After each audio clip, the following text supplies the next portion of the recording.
Hola, ¿qué tal? Saludos cordiales aquí en TV Senado. Hoy día vamos a conversar con un senador que por primera vez está en la Cámara Alta.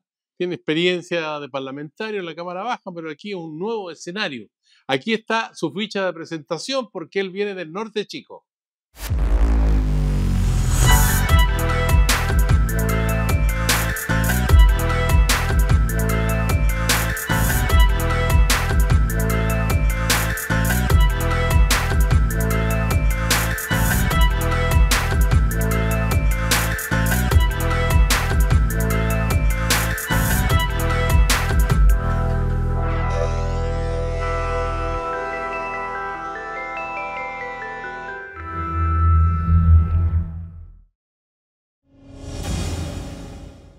Bueno, estamos listos ya para conversar con el senador Daniel Ignacio Núñez Arancibia, militante del Partido Comunista, senador por la región de Coquimbo. Fue diputado 2 veces usted, ¿no? 2 veces, sí, Ya. por la región de Coquimbo. ¿Y qué le satisface más, como diputado o como senador de la República? Cada cosa tiene su brillo, como dicen. Pero bueno, son roles distintos, tal vez los diputados más intensos. El rol fiscalizador a uno le da un papel mucho más permanente de estar tensando la relación con autoridades, que creo que es muy importante. Los senadores, de alguna manera, a los 8 años te dan un poco más de pausa, pero cada uno tiene su brillo. Yo aproveché y aprendí harto la experiencia de diputado, así que tengo muy buenos recuerdos de la Cámara y de la labor ahí fiscalizadora. Bueno, usted seguramente se sabe la historia completa del Partido Comunista y también de quiénes fueron senadores del Partido Comunista: Pablo Neruda, Julieta Campuzano, Gloria Teitelman y muchos otros. Usted es el primer senador, junto con Claudia Pascual, que asume en la Cámara Alta en este periodo de la democracia, ¿no? Sí, el Partido Comunista volvió al Senado en las últimas elecciones. Son casi 50 años que estuvimos ausentes de esta instancia y bueno, y como tú decías, Sergio, para mí es muy importante, por ejemplo, ver lo que fue la gestión que hizo en su minuto Julieta Campuzano. Ella era senadora por lo que es hoy día la región de Atacama y Coquimbo, que eran una sola circunscripción. Y cuando uno va a terreno, a las localidades rurales, que son más aisladas, que hay mucha gente de edad, algunos se acuerdan de su paso por ahí de Julieta Campuzano, de la tarea que hizo, de cómo apoyó las luchas sociales, así que bueno, es algo importante, emblemático, y yo incluso la logré conocer en el funeral de mi abuelo. Ella fue a dar un discurso de despedida, entonces me alcancé incluso a conocerla en esa faceta, ya no senadora por supuesto, había regresado a Chile hace pocos meses, pero ya estaba activa en la vida política el año, sí, 89. Bolodia jugó un papel muy importante desde el punto de vista no solamente de político con su oratoria, sino también desde el punto de vista intelectual. Bueno, Bolodia, la verdad que su contribución política es muy relevante, pero también es muy relevante su contribución de escritor y también de ensayista, y cómo él rescató figuras de la poesía, Neruda, Huidobro, la propia Gabriela Mistral, sus libros, sus memorias, así que yo creo que desde ese punto de vista Bolodia ha dejado un legado muy importante y muestra esta relación estrecha que tiene el Partido Comunista con la cultura, que es algo que siempre hemos querido proyectar y el compañero Bolodia lo hacía muy bien por su expertise, su facilidad oratoria, pero también sobre todo su pluma, digamos, muy distinguida. Ahora, hay un cambio sustantivo de época. Hoy día ya no existe la cortina de hierro, los países del mundo socialista pasaron a hacer otra cosa, incluso hay gobiernos que son muy de ultraderecha, como el caso de Hungría, por poner solamente una situación. ¿Eso les creó una confusión en algún momento, un debate en profundidad, lo obligó a replantearse, ¿no? Bueno, el Partido Comunista vivió un momento muy difícil cuando se da la caída del muro de Berlín y se disuelven los llamados socialismos reales, como la Unión Soviética, que deja de existir. Y obviamente eso lleva a cuestionarte cuáles son tu ideología, tus valores, tus principios, y nosotros ratificamos la perspectiva que tuvo el Partido Comunista desde su fundación, antes de incluso que hubiera hechos históricos como la Revolución Bolchevique. El Partido Comunista se fundó en Chile como su organización madre el año 1912, y esto tiene que ver con la superación del capitalismo y tal vez la gran experiencia y enseñanza que tenemos de estos procesos que hubieron en el año 90 es que no hay un modelo único de construcción de socialismo ni un modelo único que sea asimilable para los otros países, y que el socialismo tiene que construirse con democracia porque al final es la búsqueda de la democracia más radical, más plena, y en ese sentido asimilar a la construcción del socialismo con un partido único o con el partido de Estado, no fue una buena experiencia histórica y es lo que nosotros también sacamos de este proceso de aprendizaje. Ahora, lo nuevo que hemos tenido en la sociedad chilena, por último, en las décadas precedentes, ha sido el fenómeno de la corrupción. Penta, Soquimich. Usted participó en las comisiones investigadoras de la Cámara de Diputados. ¿A qué puerto llegó toda esa situación, aparte de un senador que terminó preso, no? Sí, un senador que terminó preso, pero que fue liberado hace pocos días, lo cual demuestra que la justicia en Chile es muy clasista. Porque si no hubiese sido un ciudadano común y corriente el que se ha visto afectado por esa situación, todavía estaría preso, pero es evidente que el ex senador Ortiz de la UDI tuvo una forma de presión institucional por su cargo anterior que le permitió ya salir de la cárcel, a pesar de que él fue condenado y que las pruebas son contundentes. Ahora, tal vez la principal experiencia de eso fue que en el plano legislativo hubo una agenda mucho más robusta para asegurar la probidad en el manejo de la política y de castigos mucho más firmes en materia de lo que son los delitos de cuello y corbata, la corrupción, pero yo siento que eso es algo que todavía el mundo político está en deuda, puesto que hay muchos privilegios y prácticas que deberíamos superar totalmente. Un ejemplo de lo que ha pasado con el exalcalde de Vitacura, Torrealba, que por años se robó la plata de la municipalidad de Vitacura, se la metió a sus cuentas personales y esto pasó sin que hubieran denuncias. Entonces nos deja llamar la atención cómo la corrupción es un fenómeno que está en el mundo de la política, en el mundo de los negocios también, y es un desafío radical. Creo que en eso hay que ser con una política de tolerancia cero. Ahora, ¿qué fuerzas son las que operan para que Chile no tenga una ley de pesca que dé la suficiente transparencia, digamos, a la explotación de esta riqueza que es tan importante, con una costa tan extensa, prácticamente de 5.000 kilómetros, pero por una parte donde existe la gran pesca, la pesca industrial de grandes empresas, y por otra parte también están los pescadores artesanales? Todos tienen derecho, pero parece que unos tuvieran más derecho que otros, ¿no?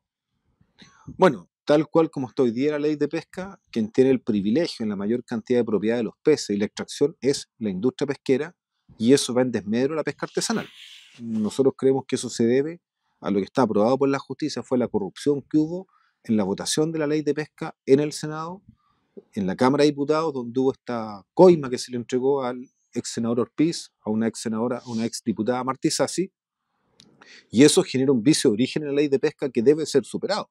Nosotros esperamos que en las próximas semanas el gobierno entre al Parlamento una nueva ley de pesca y que junto con velar por la sustentabilidad de los recursos pesqueros se asegure una distribución equitativa en que la pesca artesanal tenga un rol más protagónico y también hay una política de Estado de privilegiar la pesca para consumo humano, dado que los chilenos y chilenas hoy día consumimos menos pescado que hace 10, 15 o 20 años, porque gran parte de la pesca que se hace en Chile, la captura, va a harina de pescado, digamos. O sea, va a alimentar los chanchos, los pollos, incluso exportada, y obviamente perdemos un producto alimentario de calidad, sano, en un tiempo en que además los precios de los alimentos están por las nubes. Entonces hay una contradicción en que Chile, teniendo tanta costa, no provea de un pescado barato a la mesa de los chilenos y chilenas. Eso nos parece que es preocupante y debería también ser abordado en la nueva ley de pesca.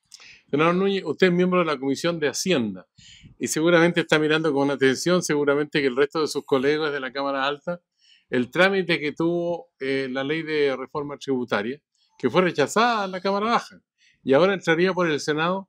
Pero yo he escuchado muchas voces, colegas suyos, y uno dice, bueno, ahí se necesita hacer una reforma profunda, un cambio sustantivo, pero parece que eso no van a dar los números, ¿no?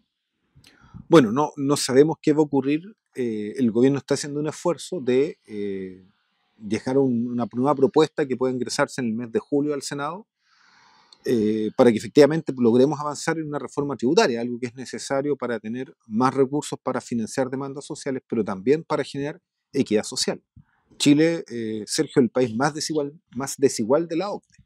Por lo tanto, nosotros tenemos un problema con que los que tienen mucho, no pagan los impuestos que corresponden, es elusión tributaria, y la gran masa de la población obviamente tiene menos acceso a beneficios, a un poder económico. Entonces, desde ese punto de vista, la reforma tributaria es necesaria, pero yo también me sumo a los que expresan sus dudas que tengamos los votos para lograr su aprobación. Ahora, hay la voluntad de diálogo, sí, el gobierno va a tener que hacer cambios en la propuesta original, también es cierto, pero en definitiva tiene que ser una propuesta que tenga estos dos principios, que recaude más y que sea una propuesta tributaria progresiva, es decir, que también combata las desigualdades. Porque alguien podría decir, recaudemos más aumentando el IVA. Y el IVA es un impuesto que recauda mucho, pero recauda en forma desigual, porque los más pobres proporcionalmente pagan más y se ven más afectados por el IVA que el que tiene más ingresos, dado que obviamente el que tiene más ingresos tiene ahorro y no gasta todo. Entonces, sería injusto nosotros hiciéramos una reforma tributaria subiendo, por ejemplo, el IVA. Entonces, los instrumentos acá no son un detalle, son muy relevantes y yo creo que ese es el foco que vamos a tener también en el debate con la derecha. Tengo una persona invitada que le quiere preguntar, pero yo antes de darle el pase para que le haga la pregunta, se ha criticado al presidente de la República porque fue a hablar con los empresarios acerca de la reforma tributaria y la reforma de pensiones. Dice, pero si tiene que hablar con nosotros acá en el Parlamento, somos los que votamos, no los empresarios. ¿Cómo respondería frente a esa crítica, especialmente de sectores de derecha?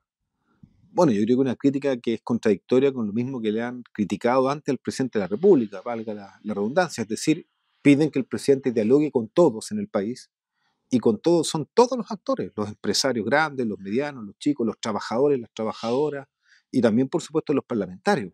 Pero una propuesta tributaria debería tener la opinión de toda la sociedad chilena, uno podría agregar los gobernadores regionales, los concejales, los alcaldes, entonces nunca es malo que un presidente dialogue. Ahora, obviamente al final el proyecto de ley es votado en el Parlamento, pero tampoco podemos pretender que el mundo político sea el único consultado y excluir a otros actores relevantes de este diálogo. Sería bastante absurdo. Ya, démosle paso a nuestra invitada que le va a formular una ¿Y pregunta. viene en vivo y en directo, sí? Sí, Ah, no, yo no, todo pensé que era acá por es dinámico. modo telemático. El senador Daniel Núñez, ¿qué respuesta tiene para la siguiente interrogante que surge de inmediato? Hola Daniel, quería hacerte una pregunta, me han invitado a este ciclo a hacerte una pregunta. Tú has sido dirigente estudiantil, tanto de los secundarios, de los universitarios, estudiaste sociología, te has dedicado a la política toda la vida, hoy día es senador. Me gustaría que nos contaras, no solo a mí, sino que a todos y a todas, si además del ejercicio de la política, además de la academia, ¿te gustaría hacer otra cosa, tener otro oficio, desempeñarte en algún otro ámbito? Claudia Pascual, senadora de la República, militante del Partido Comunista, región metropolitana. Respuesta del senador Daniel Núñez. Me gustaría tener más tiempo para practicar como un hobby deportivo, escalar, subir a las montañas, dedicarme a eso, o si no, a la escritura. Me hubiese gustado mucho poder desarrollar una beta literaria que creo que tengo escondida y algún día esperaré poder desarrollar. Esa es tan cortita la respuesta, más larga la La pregunta pregunta, que la respuesta. ¿Ah? directo al grano. Oye, volvamos a la agenda de hoy día. Materia económica. Se habla del IPOM, el IMASEC, en fin, del Producto Interno Bruto, de la inflación. Todo esto que para la gente cuesta un poco entenderlo porque son conceptos técnicos, pero lo que la gente repara siempre es cuánto gana y cuánto le cuesta comprar cada día el alimento o pagar los servicios. Para empezar, después viene el vestuario, que sea, las posibilidades de la entretención y todo eso. ¿Cómo ve el panorama usted para este año que le queda prácticamente la mitad, ¿no? Bueno, yo creo que primero había un escenario de más estabilidad económica que lo que se esperaba. La verdad que en enero, febrero teníamos opiniones que nos hablaban prácticamente de una crisis abierta en la economía y que eran muy catastrofistas. Yo creo que en ese sentido había un manejo muy acertado de parte del ministro de Hacienda, del propio presidente Gabriel Boric en el manejo económico del país y eso hace que incluso hoy día tengamos una expectativa de que pueda haber un crecimiento muy modesto, pero que hacia fin de año la economía crezca. Ahora, eso obviamente uno espera que se refleje en la vida cotidiana. Tenemos una buena noticia, el IPC está bastante controlado, la última cifra IPC fue menor del 1%, y eso quiere decir que nuestro bolsillo, digamos, no se ve afectado en su poder adquisitivo, y por supuesto lo que uno espera ahora es que el Banco Central baje las tasas de interés para que de esa manera se pueda dinamizar la economía. Por ejemplo, la derecha ha pedido que haya una agenda pro crecimiento, pero si la tasa de interés está tan alta como hoy día, ninguna medida pro crecimiento va a tener impacto. Por lo tanto, es fundamental que ahora que la inflación ya está controlada, que sabemos con certeza que hacia fin de año va a estar en los rangos que espera el Banco Central, bueno, efectivamente comienza paulatinamente a bajarse la tasa de interés para que la economía no quede sobreajustada, que es, yo creo, el riesgo que se puede dar en las próximas semanas. Estamos conversando con el senador Daniel Núñez aquí en Profundidad de Campos, en el canal del Senado, militante del Partido Comunista, representante de la región de Coquimbo en la Cámara Alta. Una pausa porque hay mucho más todavía para dialogar.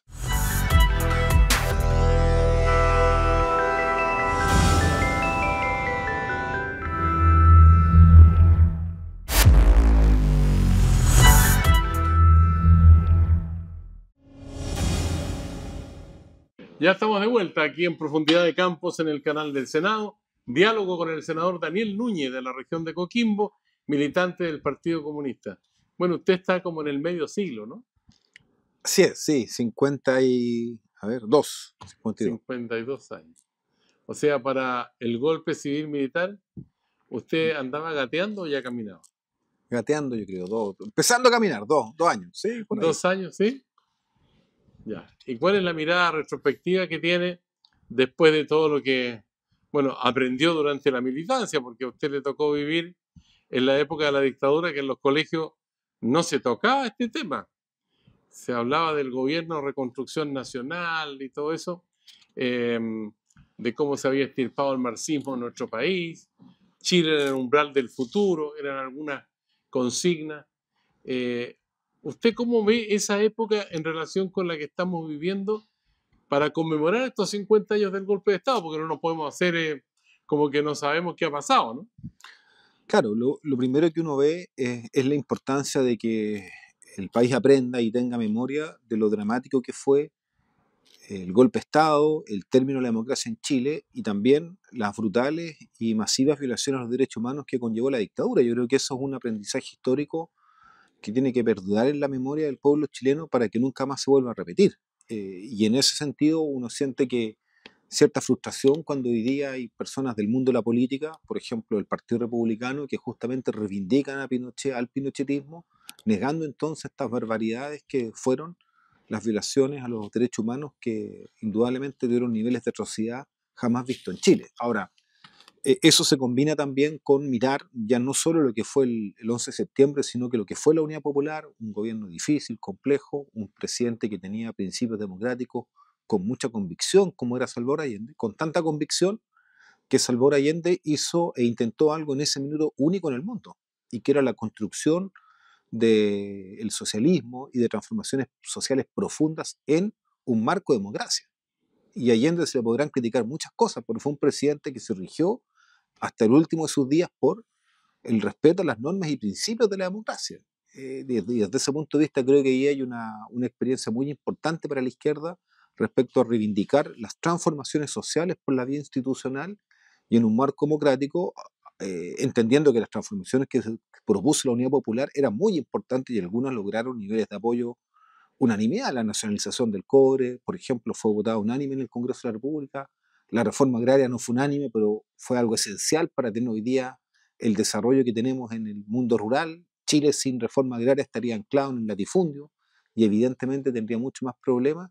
Así que es un gobierno que tiene, desde mi punto de vista, una obra política en muchos aspectos totalmente vigente. Yo he escuchado lo siguiente: el general Pinochet fue un estadista, y he escuchado esto otro también, a pesar de las violaciones de derechos humanos, pero no se puede desconocer los logros que hubo en la dictadura. ¿Qué le parece? Desde los republicanos son esas voces que surgen. Mira, la verdad que quien habla de los logros de la dictadura peca de una ignorancia brutal, porque la verdad que cuando uno gobierna 17 años, puede tener años que económicamente las cifras dan azules, pero eso conlleva una situación de sacrificio para la ciudadanía, para el pueblo enorme. Hay que recordar los periodos de cesantías brutales, quiebre de las empresas, la famosa canción de los prisioneros cierran las empresas tiene que ver con eso, o también lo que fue, las generaciones más jóvenes no lo saben, pero hablar del PEM, el POG, el PIMO, o sea, había tanta cesantía que el Estado pagaba una especie de salario ni siquiera de subsistencia a la gente para que pudiera trabajar. Entonces, la dictadura no tiene logros económicos, no obstante, hizo cambios que dieron vida a otro modelo, pero a un costo gigantesco y con desigualdades y pobreza brutales. Ahora, la figura o no de estadista, claro, los estadistas son quienes representan a la república, quienes tienen principios y valores que proyectan un país. Y un dictador que, como bien lo hizo el periodista Daniel Matamala, fue traidor, genocida y todos los otros epítetos que uno quiere encontrarle, por ningún lado usted le va a poder encontrar algo de estadista. Así que me parece que son miradas que no tienen nada de realidad. Ahora, todo lo que usted dice, si uno lo pone en contradicción con la realidad hoy día, donde los republicanos, o sea, la ultraderecha o la derecha más radicalizada, ha avanzado notoriamente y el proceso constitucional prácticamente lo manejan ellos, y están amenazando incluso a la derecha tradicional para las próximas elecciones. Tienen posiciones muy contundentes con respecto a la realidad, con respecto al pasado, pero a ellos los eligió la ciudadanía, donde se convocó a todo el electorado, participaron 15 millones de votantes. Entonces, ¿qué le dice eso a usted cuando usted está hablando precisamente de toda esta serie de hechos que marcan a la dictadura? Quiere decir que la gente no está informada, no tiene conciencia, hay un público que ha sido cooptado. ¿Qué pasa? Claro, yo creo primero, Sergio, que toda esa gente, más de 3 millones de personas que en la última elección constituyente votaron por el Partido Republicano, yo no creo que sea gente de extrema derecha ni gente pinochetista. Yo creo que mucha ciudadanía que votó lo hizo porque ellos lograron captar un sentimiento, un estado de ánimo que había, muy agobiados por los problemas en materia de seguridad, de solidaridad incluso con carabineros, por los asesinatos que hubieron de los carabineros en los días previos, y ellos captaron esa desazón de la ciudadanía, y la gente lo hizo también en parte por una protesta ante la situación que había en materia de narcotráfico, delincuencia. Yo creo que desde ese punto de vista son personas que son, en mi opinión, totalmente recuperables para valores, principios democráticos. No obstante, también es un llamado de atención de que desde el mundo de la centroizquierda tenemos que dar respuesta a problemas que agobian a la gente y que en su minuto tal vez no pusimos todo el énfasis que debíamos. Y ellos tuvieron en este caso la virtud de poner todo su foco en eso. Ahora, yo, por supuesto, espero que este sea un fenómeno pasajero, que no tengamos en Chile el surgimiento ni la consolidación de esta extrema derecha que desconoce la historia del país y que además termina pasando por encima de algo tan básico como son los derechos humanos y sobre todo que tiene dinámicas y prácticas autoritarias que desconocen conquistas sociales, como las 40 horas. Los republicanos, si estuvieran en el gobierno, lo primero que harían sería echar atrás las 40 horas, o quieren desconocer la interrupción del embarazo en 3 causales, algo que es básico para proteger la vida de las madres también. Entonces, desde ese punto de vista, creo que la amenaza que hay para la sociedad chilena es alta, pero estoy confiado en que vamos a poder revertir este escenario de auge, entre comillas, que tenemos hoy día en la extrema derecha. La comisión de expertos fue miel sobre hojuelas, todos de acuerdo, incluso hasta los comunistas que participaban ahí apoyaron el acuerdo final que se le entregó para que esta asamblea constituyente se encargue de darle la puntada final a una constitución. Con los republicanos ahí que van a comandar seguramente, ya tienen las 4 comisiones, digamos, a cargo de la derecha y la ultraderecha. ¿Qué distancia hay entre lo que puede llegar a construir esa instancia constitucional que es la última etapa antes de la consulta de diciembre próximo y lo que el Partido Comunista aspiraba y la izquierda para una constitución que fuera distinta para lo que era la constitución de 1980 con todas sus reformas? Bueno, aquí hay que sincerar las posiciones.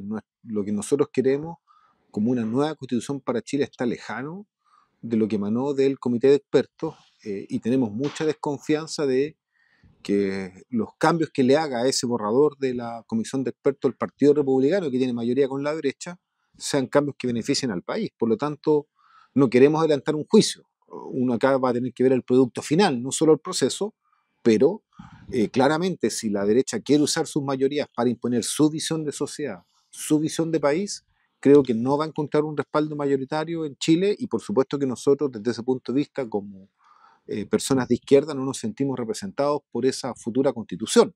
Pero creemos que hay un debate en curso, hay una opinión de la gente y puede ser también que la derecha siente una presión ciudadana que los obligue a entender que no tienen que imponer su idea, sino que es un marco básico, y en ese sentido sí creemos que, aunque no es de nuestro gusto en todo, el borrador de la comisión de expertos tiene una base que es razonable para una constitución, y después vendrán las leyes futuras, pero no sabemos si le van a hacer muchos cambios en un sentido conservador o no. Al parecer quieren hacérselo, pero bueno, vamos a ver lo que ocurre ahí en este nuevo proceso constitucional. He escuchado frases como que al final vamos a quedar con la constitución de los republicanos o con la constitución de Pinochet sería la opción que tendría la ciudadanía. Bueno, yo creo que el dilema es o nos quedamos con la constitución de Pinochet con todos los cambios que le hizo la lucha democrática del pueblo o con una constitución pasado rosca de los republicanos. Ahí no vamos a tener mucho donde elegir, pero tenemos que esperar el resultado final. Ahora, cortito así, el Partido Comunista, he escuchado, en algún momento se va a desembarcar del gobierno. ¿Existe esa posibilidad o no? Nosotros hemos participado en al menos 3 gobiernos durante los últimos 150 años o 100 años. El Frente Popular, la Unidad Popular, el gobierno de la presidenta Bachelet de la nueva mayoría, este sería el cuarto. En esos 3 no nos hemos desembarcado en ningún minuto del gobierno y lo hemos apoyado hasta el final. Así que nosotros no tenemos ninguna intención de desembarcarnos del gobierno. Vamos a ser leales como lo hemos sido hasta ahora con el presidente Gabriel Boric y vamos también a pelear y a discutir dentro del gobierno para que nuestras ideas y principios se reflejen en las acciones políticas que están plasmadas en el programa. Así que creo que no estamos en esa línea de pensar que estamos distanciados o con un pie fuera del gobierno. En la contingencia me quedan 2 cosas, me estaba terminando el tiempo, pero la situación de las ISAPRES se va a resolver con la ley corta. ¿Hay alguna alternativa que diga que las ISAPRES no van a desaparecer, que vamos a seguir con un sistema mixto en Chile, o esto finalmente se va a derrumbar? Bueno, la discusión hoy día no es el fin o no de las ISAPRES, la discusión es que hay un fallo de la justicia y las ISAPRES tienen que reconocer que hicieron cobros indebidos a sus afiliados. Y lo que tenemos que definir es cuál es la fórmula en la cual se le va a devolver esos recursos a los afiliados en prestaciones o de otra manera, y nosotros no pretendemos matar a las ISAPRES por esta vía, pero aquí hay un fallo de la justicia, hay que reconocerlo, y en paralelo tendrá que haber un debate, una reforma a la salud, donde se privilegie el sistema público, y yo entiendo que hay cierto consenso que debiera haber un sistema privado complementario al público.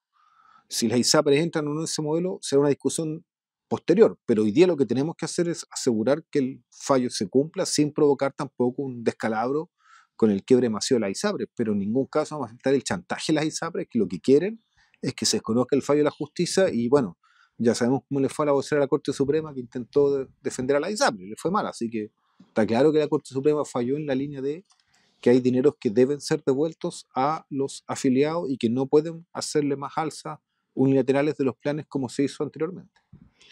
En sociología, usted es sociólogo, ¿no? Sí. Se hacen sondeos de opinión pública. Yo quiero sondearlo a usted, a ver qué impresión tiene en una palabra o en 2 acerca de una serie de conceptos o personajes que le voy a plantear. ¿Le parece? Muy bien, muy bien. Los años 80. Una época de mucha lucha y de mucha solidaridad. Gladys Marín. Una gran dirigente y espectacular conductora del Partido Comunista. Jaime Orpiz. Un corrupto que debería estar preso. El crédito con aval del Estado. Un fracaso de la política de la concertación. Daniel Jadwe. Un muy buen alcalde y una figura que desarrolló una candidatura presidencial muy importante para el Partido Comunista. Ley de medios. Algo muy necesario en Chile para tener más voces y más pluralismo en los medios. Sebastián Piñera. Alguien que siempre ha sido un hombre de negocio y que piensa en sus negocios, en su terreno en el país. ISAPRES y administradores de fondos de pensiones. Un sistema privado que niega un derecho social. Camila Vallejo. Bueno, una espectacular ministra que tiene mucho futuro y proyección política en Chile. Ahora, Ernesto Che Guevara. Bueno, yo creo que es una de las figuras más trascendentes de la humanidad del siglo XX. No solo un gran pensador, sino que un hombre de ideales, de convicciones y sobre todo consecuente hasta el último de sus días. Médico argentino que luchó en la Revolución Cubana, después vino a Bolivia y murió en Bolivia. Tenemos 1 minuto para usted de reflexión, de libre albedrío, una crítica, una aspiración, una idea, en fin, usted dispone de ese minuto libremente.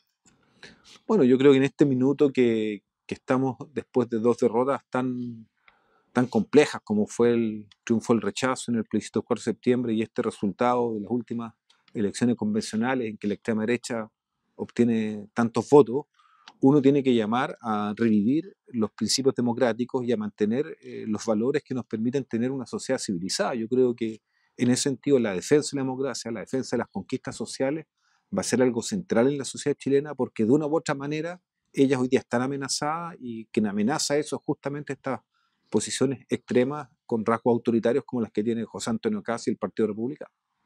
Le queremos agradecer al senador Daniel Núñez, sociólogo, representante de la región de Coquimbo, militante del Partido Comunista en la Cámara Alta. Ahí tiene colegas que antes nunca había imaginado que estaría con ellos.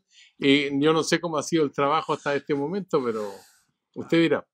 Bueno, así es, pues, con mucha gente que yo no conocía, no imaginaba, pero bueno, estamos en un debate y también sea en un marco de respeto que valoramos porque al final conquistamos la democracia y también tenemos que cuidarla.